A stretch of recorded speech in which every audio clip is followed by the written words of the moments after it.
Foi interessante ter as minhas colegas a iniciar a sessão e especialmente a colega que vem antes de mim para falar sobre todo este tema da democratização cultural e todos os temas abordados, porque serve um pouco também de preâmbulo ao que eu quero tratar hoje, que é um estudo um pouco mais específico e particular dentro dos estudos de património, que é então o património audiovisual. O património audiovisual é, por si, um conceito contemporâneo, algo vasto e complexo que se vai associar a obras de imagem em movimento ou obras sonoras. Vai corresponder a todo o tipo de práticas, sejam elas artísticas, documentais, profissionais, domésticas, amadoras, etc. E vão integrar pelo menos 3 contextos que envolvem uma série de tipologias, não só de arte, mas de outro tipo de práticas, de categorias da criação ou de produção audiovisual. Estes 3 grandes grupos que podemos encontrar serão o cinema,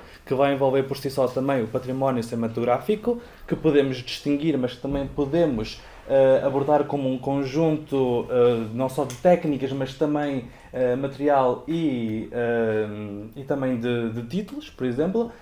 E, entretanto, teremos também a introdução da televisão e de tudo o que são produções televisivas, mas também das artes visuais, que vão então fundir o que nós conhecemos como o património audiovisual como um todo. Isto vai ser um pouco a ordem de trabalho, entre aspas, não só em Portugal, mas no estrangeiro, mas hoje queria falar um pouco mais desta especificidade do património audiovisual, como é que ele está a ser tratado em Portugal e como é que está a ser garantido o seu acesso e a sua fruição no território. E depois quero falar um pouco sobre estratégias, não só de preservação, mas estratégias para o futuro que possam continuar este trabalho, mas que possam continuar este trabalho de uma forma cada vez mais democrática, cada vez mais acessível e eu falarei melhor disso a seguir. Portanto, o património audiovisual, que se integra então no património cultural, não nasce desde logo como um nicho do mesmo. Começa-se a falar primeiro de uma lei do audiovisual. E o Decreto-Lei 93 antecede exatamente isso, em que fala primeiro de um património fílmico e audiovisual nacional e, portanto, começa por distinguir então estas duas realidades, do património fílmico ou cinematográfico e do audiovisual, de forma a fomentar a atividade cinematográfica, novamente a distinção, e a produção audiovisual, bem como a sua comercialização e difusão. Aqui é importante também ter já a ideia que isto vai anteceder uma série de trabalho e de produção, mas também a inauguração do ANIME, que vai ser inaugurado em 96, que é o Arquivo Nacional das Imagens em Movimento. E o meu trabalho entre as imagens em movimento e os meios digitais nas práticas artísticas contemporâneas aborda um pouco isto e observa esta distinção de termos utilizados. Temos aqui o património fílmico, audiovisual, entretanto temos esta utilização do termo de imagens em movimento, portanto nota-se que é algo que está a crescer, que se está a desenvolver e que hoje percebemos que tem um outro estatuto. O mesmo decreto diz que são atribuições do Estado apoiar a divulgação das obras cinematográficas e audiovisuais portuguesas nos países de expressão oficial portuguesa e das comunidades de imigrantes portugueses. Já em 2006, o decreto de 2006 atribuiu ao Estado a salvaguarda e a valorização do património das imagens em movimento, não remete para audiovisual nem cinematográfico, mas fala então sobre valorizar as áreas do cinema e do audiovisual enquanto indústrias de produção, apoiando a criação artística avançada e inovadora, articulando com medidas de incentivo à sedimentação de uma indústria do cinema e do audiovisual. O património audiovisual em Portugal vai se constituir de vários elementos. Primeiro, de elementos materiais, como as películas de filme de 35mm, 16mm, 8mm, etc. Mas também de fitas e cassetes que nós conhecemos como as VHS, como os Betacams, e depois já no domínio do digital, com os DVDs, CDs, etc. E ainda dentro desta ótica dos materiais audiovisuais encontramos equipamentos de imagem e de som, desde as câmaras aos projetores, etc. Na perspectiva da contemporaneidade encontramos e fazemos face ao que é uma nova era da informação e digital, que vai um pouco ditar a forma como nós lidamos, como nós participamos e consumimos imagem, e teremos então esta integração de conteúdos audiovisuais digitais que existem enquanto os ficheiros digitais, como nós os conhecemos, sejam nos dispositivos dos nossos telemóveis ou dos computadores, etc. E finalmente, o património audiovisual, para além deste caráter material, envolve também um caráter mais imaterial, do saber técnico, não só da compreensão técnica dos equipamentos, mas também de tudo o que é edição, montagem, transmissão, etc. Portanto, tudo que envolve técnicas e processos que envolvem o património audiovisual. Quem gera e preserva este tipo de património? Estes dois grupos que se dividem em gestão e preservação material e digital, que se podem fundir em estruturas físicas e digitais, vão envolver diferentes instituições museológicas ou culturais. Por exemplo, uma das primeiras que eu estou muito a par e que já estudo desde o mestrado, que é o Museu da Arte Contemporânea de Serralves, da Fundação de Serralves, que também envolve a Casa de Cinema Manuel Oliveira.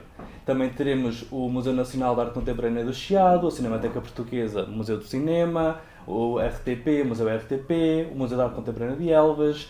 No Porto temos um museu que se divide nos seus diferentes arquivos, como o arquivo da Casa do Infante ou a Biblioteca Sonora, mas também iremos contar com diferentes arquivos municipais que então gerem e preservam todo o tipo de materiais audiovisuais e entre outros.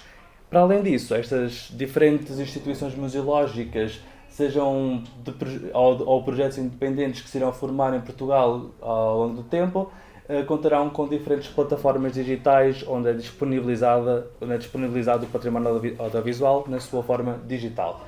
Entre eles, a mais conhecida Cinemateca Digital, ou a RTP Arquivos e o novo Museu Virtual, que se não me engano foi lançado em 2020, e ainda um menos conhecido, que é o Lugar do Real, que é dedicado mais a património cinematográfico da vertente documental. Compreender então o património audiovisual e como é que podemos aceder de uma forma democrática e fruir do mesmo é perceber também todos os processos que levam exatamente a esse ponto. Tudo começa na criação audiovisual, dos diferentes profissionais audiovisuais, sejam eles artistas, cineastas, profissionais de produção televisiva, etc., que está sempre vinculada com esta ideia de registro e de armazenamento imediato de tudo o que é feito. Só assim é que se pode então poder valorizar e gerir o património de todo o tipo, neste caso o audiovisual. Para além da valorização, tudo levará a cabo diferentes estratégias de preservação que levarão, por sua vez, à disponibilização de várias formas que tornarão possível o acesso e a sua fruição. E aqui é importante perceber que todas estas fases, todos estes processos, vão envolver também diferentes fases de seleção patrimonial, como já falo a seguir. Para primeiro falar um pouco sobre o que está a ser feito em Portugal, estão a ser feitas estão a ser tomadas e estão em ativo diferentes estratégias de preservação, não só material, mas também digital. Estas são algumas das mais utilizadas, das mais postas em prática, como o condicionamento e manutenção dos próprios materiais, as menos utilizadas, que são novas estratégias postas em prática, especialmente na Europa e em Portugal. E estas, como a migração de dados, duplicação e digitalização, são as estratégias de preservação mais utilizadas em Portugal pelas instituições que falei anteriormente. E serão estas estratégias que vão possibilitar então os diferentes tipos de acesso que temos hoje em Portugal ao património. Não estão numerados, mas estão numerados pela sua forma mais democrática à menos democrática e dividem-se em dois tipos de acesso. Um acesso que pode ser um acesso digital e um acesso físico, onde as comunidades e todos os indivíduos têm que deslocar ao património.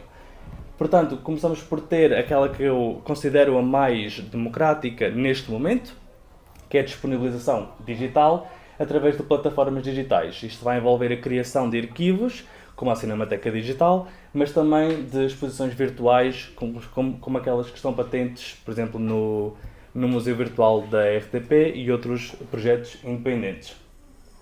Para além disso, temos outras plataformas de streaming e de VOD, Video On Demand, e aqui algumas terão algumas restrições, especialmente financeiras, porque já falamos de tudo o que é Netflix, Hulu, das mais conhecidas, mas também falamos, por exemplo, do YouTube, que tem um acesso livre e público. Claro que temos a publicidade, mas consideramos sempre é um acesso público e livre, pelo menos em Portugal e na Europa. Claro que temos as nossas emissões televisivas e de radiodifusão regulares, de acesso, que é um acesso normalmente público, para além daquelas estações privadas, e pode-se definir então como um acesso entre o digital e o físico, porque temos tanto acesso a ele em plataformas digitais como os lives da SIC, mas também no espaço doméstico através dos nossos aparelhos. Pronto. Para além disso, insere-se aqui a programação cultural, que vai ser todo o tipo de exposições que vão utilizar todo o tipo de património audiovisual, as exibições de cinema, etc. Claro que estas aqui vão ter um acesso público, mas também esporádico e uma restrição ao nível do que é uma restrição financeira. Nem tudo é de acesso livre e gratuito. Para além disso, temos um acesso a partir da comercialização ou da distribuição. É um acesso que é pouco acessível ao cidadão comum, dado os seus custos, e está normalmente relacionado com esta comercialização de obras de cinema. Por último, podemos ter este tipo de acesso por pedido institucional, que normalmente atinge que são os investigadores, por exemplo, na Cinemateca e etc. Portanto, eu acho que é sempre importante pensar nestes diferentes processos de seleção, e que aqui também podemos fazer um bom exercício para perceber exatamente como é que as obras chegam às instituições ou aos projetos independentes, como é que elas são salvaguardadas, que tipos de gestão aquelas é que passam por elas, mas também quais destas obras são selecionadas para depois integrar então todos estes tipos de disponibilizações que levarão ao acesso. Por exemplo, trago aqui alguns exemplos, como a Cinemateca, porque é uma das instituições mais antigas em Portugal, que gera e salvaguarda a maior parte do património cinematográfico em Portugal, e conta com mais de 70 mil materiais, que correspondem aproximadamente a 33 mil títulos, ou seja, a 33 mil filmes ou obras cinematográficas. E para além disso também, e como podemos ver nas exposições permanentes da Cinemateca, vários equipamentos de imagem e de som. E aqui queria atentar no período das obras, que serão obras que são realizadas entre o final do século XIX e a atualidade. E se passarmos para o processo de seleção para a disponibilização digital, ou seja, aquele processo que a Cinemateca faz para escolher as obras que salvaguarda e depois as obras que vai disponibilizar na Cinemateca Digital, percebemos que o período não é muito menor, mas que se condensa ao final do século XIX e a 1975. O que é que isto quer dizer? Quer dizer que não temos tantos conteúdos disponíveis, são mais de 1000 conteúdos, o que já é uma boa soma, mas comparando os 33 mil títulos, claro que isto vai envolver outras dificuldades futuras. Mas observam-se outro tipo de falhas, não só ao nível do sistema de reprodução, que neste momento está em baixo e que não dá para ver nenhuma das obras na Cinemateca Digital. A RTP Arquivos já tem algo equilibrado neste momento, em que, por exemplo, tem mais de 25 mil obras de conteúdos audiovisuais que estão patentes ou salvaguardadas no Anime, em depósito no Anime, e no seu arquivo digital, a RTP Arquivos já disponibiliza uma vastidão de obras entre exatamente a mesma década de 30 e a atualidade, com um bom sistema de pesquisa e de reprodução dos conteúdos audiovisuais, e também com um fácil acesso de reprodução de qualidade. Na minha opinião, a disponibilização digital confere exatamente este método mais democrático e acessível ao património audiovisual neste momento. E este é um património em si digitalizado, os conteúdos audiovisuais correspondem a digitalizações parciais ou integrais das obras, das diferentes obras, sejam elas de que categoria forem, e o visionamento só é possível através de um software de reprodução de vídeo e que tem próprios mecanismos, sejam eles de pausa, de volume, de qualidade de imagem, dependendo também do sistema e da plataforma.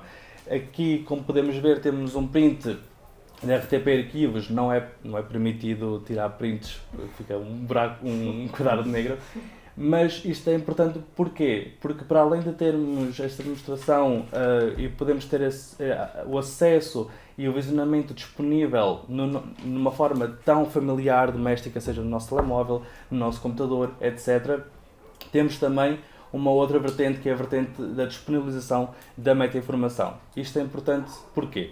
Não só para os profissionais do património poderem continuar a ter acesso a todo o tipo de informação sobre a obra, para a sua futura preservação e gestão, mas também para o reconhecimento das próprias comunidades daquilo que é o seu próprio património.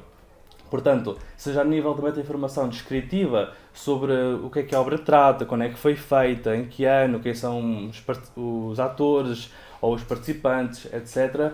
Mas também qual é o nome do programa, quando é que ele foi feito, quais são os seus dados técnicos. Tudo isto é essencial e para o reconhecimento daquilo que é o nosso património e como é que nós, e para tecer as nossas relações com o mesmo.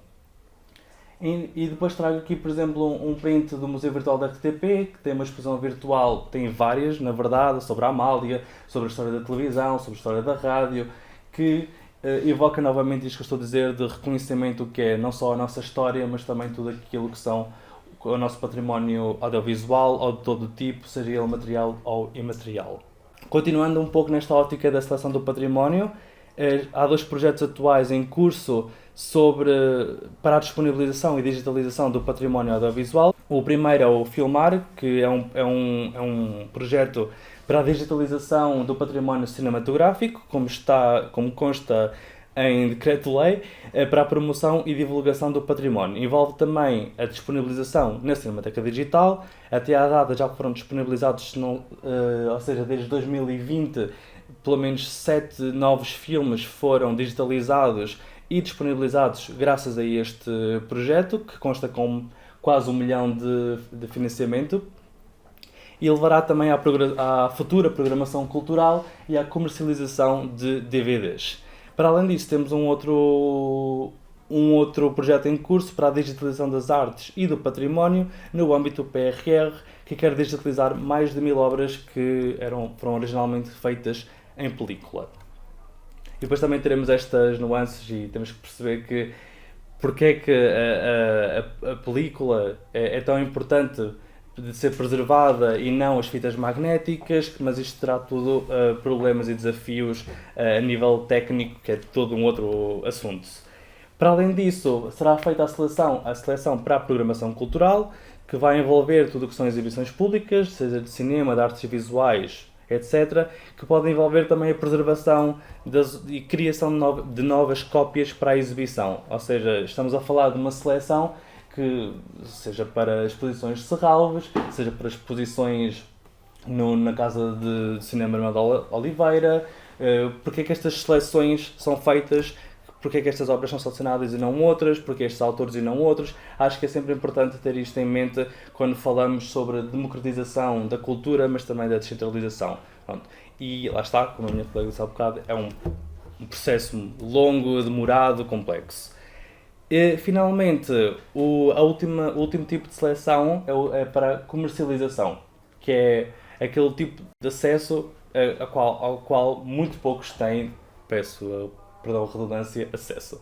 Portanto, normalmente temos obras cinematográficas a serem editadas em coleções pela Cinemateca, em DVD, e alguns dos realizadores que estão patentes nestas coleções são Rino Lupo, Jorge Palou, Paulo Rocha, Margarida Gil, Leitão de Barros, portanto nomes sonantes e poucos, porque se nós formos à livraria de Luz e Sombra, percebemos rapidamente que temos pouquíssimos autores patentes nestas coleções. Em 2024 foram digitalizados, restaurados e editados em DVD 2 filmes de Jorge Palou, O Destino e o Primo Basílio, novamente de 22 e 23, e lá está o que falei há bocado, o filme de Máscaras do M. Delgado de 76. Portanto, finalmente temos uma obra digitalizada e editada pós-75. E aqui só queria dizer que é uma vista da exposição permanente da Cinemateca Portuguesa. Vemos um dos equipamentos de filmagem que faz parte da coleção, e os 2 DVDs que foram editados este ano e comercializados. Tudo isto que eu tenho falado, claro que faz parte de um nicho, mas também de um nicho extremamente vasto, cheio dos seus próprios desafios e complexidades. Mas o que eu quero poder tratar aqui e abrir para debate futuro, não só para a minha própria tese de doutoramento, mas para tudo o resto, é como é que nós podemos assegurar um contínuo acesso democrático a todo o tipo de património, claro, mas neste caso ao património audiovisual. Quais são os seus tipos de desafios, porque são sempre desafios diferentes, tudo o que é o património arquitetónico, por exemplo, mas que vai comportar tudo o que é um consumo, um vasto consumo na atualidade. Portanto, na minha opinião, nós temos que primeiro expandir os processos de preservação, seja material ou digital. Precisamos de mais financiamento, obviamente, mas temos que apostar no que é a digitalização de obras e na sua disponibilização digital. Mas também abranger mais conteúdos, abranger diferentes tipos, categorias, géneros cinematográficos e períodos diferentes. Portanto, nós precisamos de representatividade na sua totalidade. Seja das comunidades e dos grupos, de todos os grupos sociais, mas também das próprias obras, da representatividade de todas as obras, para não termos certos desafios futuros em que não temos acesso a uma obra porque foi ignorada, esquecida, destruída, como foi o caso de uma das obras de Mel de Castro, uma das primeiras obras de vídeo em Portugal, que foi ou esquecida, ou destruída, ou ignorada pela RTP. Assim, também temos que melhorar a qualidade do visionamento, precisamos de melhores sistemas de reprodução de vídeo, neste caso no âmbito digital, e também tratar e disponibilizar meta-informação de todo o tipo, como eu falei há bocado, seja descritiva, técnica, administrativa, de preservação, porque isto não será só importante para as comunidades que vão usufruir do seu próprio património, mas também vai ser importante para todos os profissionais do património que vão assegurar então todo este processo e acesso. Para além disso, temos que elaborar novamente uma seleção patrimonial mais abrangente, contrariar esta noção de arquitetura cultural do que é uma arte erudita, o que é uma arte menor, ignorar também as diferenças num cinema menor, num cinema mais clássico, e então fazer uma seleção cuidada, democrática, que tenha, como eu disse há bocado, em conta a representatividade de todas as comunidades, sejam elas portuguesas ou migrantes, e de todos os grupos sociais de uma sociedade. Neste caso, estou a falar de uma forma muito ampla, mas olhando para regiões, para países, para, como a minha colega disse há bocado, para um sistema de globalização do consumo e do acesso. Finalmente, é importante pensar em novas estratégias para o acesso ao património, estratégias de comunicação para a difusão que levará ao reconhecimento das comunidades do seu próprio património. Portanto, temos que perceber que nem todas as pessoas estão a par daquilo que existe, na verdade, e como é que podem chegar a ele, não só de uma forma física, mas digital. E teremos que tirar partido de todas estas possibilidades. Porque a acessibilidade física e digital também tem que ter em conta novamente, os grupos sociais, pessoas vulneráveis, pessoas com uma certa deficiência, seja o que for, e perceber que estamos a falar de uma sociedade ampla, muito diversificada, que tem que ser tratada como igual, como um todo. Assim, temos que cultivar o contacto e proximidade destas comunidades, seja principalmente a nível físico, através, por exemplo, de novas estratégias de transporte geográfico para os sítios, e tornar o acesso à programação mais acessível também a nível económico. Portanto, precisamos também de pensar no que é a economia de um país, no estilo de vida e acesso das pessoas ao seu próprio património de uma forma económica. Pronto. Vou deixar isto em aberto. Algumas questões, por favor, digam. Obrigado.